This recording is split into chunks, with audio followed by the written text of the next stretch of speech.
የሚያድስ ይሁን። የብልጽግናና የመልካም ሥራ ፍሬ የሚሰጥ ይሁን። ክብረ ምስጋና ለተቀደሰው ስም ይሁን። ከአንድ ልጅ ከአንተ ትክክል ከሚሆን ሕይወትን ከሚሰጥ ከመንፈስ ቅዱስም ጋር ለዘላለሙ አሜን።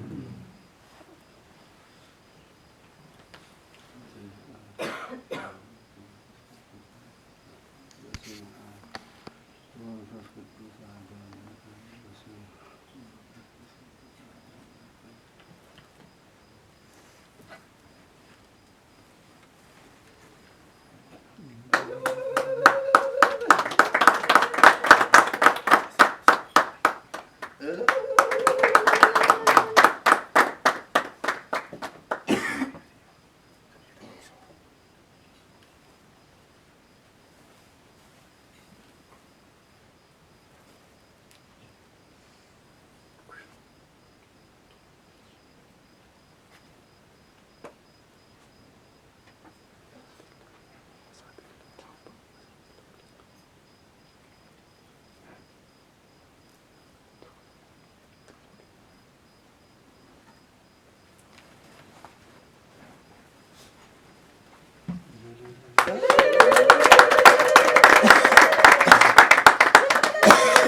ሁሉን ያዝ።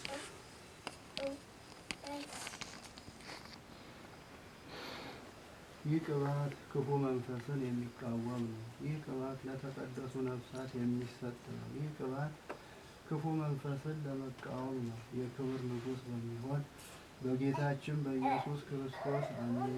ቁንቆስ በሚሆኑ በአብ በወልድ በመንፈስ ቅዱስ ስም የመንፈስ ቅዱስ ስም የተመሰገነ ነውና የማይጠወልግ አክሊሎችን ለቅዱሳን ያቀዳጀ በአንድነት ሰማያውያንን ከምድራውያን ጋር ያስማማ ቅዱስ እግዚአብሔር ሆይ አሁንም አንተ ጌታችን ሆይ በእኒህ ባሮች በወልደ ገብርኤልና በወለተ ጻድቅ ላይ ለመጫን ያዘጋጀነውን አክሊልን ባርክ።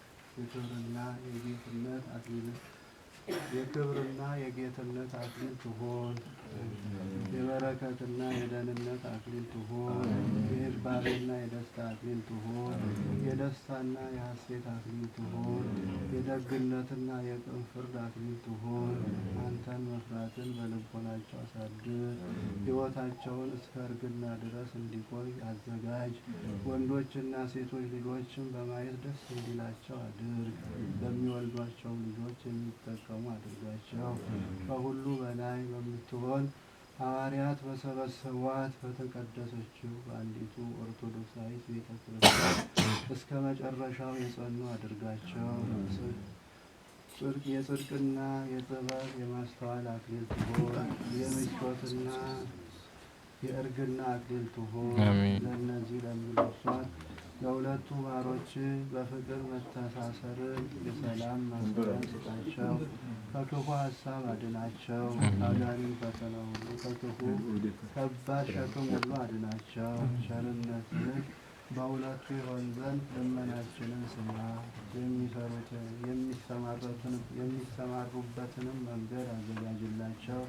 ቸር በሚሆን አባትህና በመንፈስ ቅዱስም ፍቃድ ለዘላለሙ አሜን።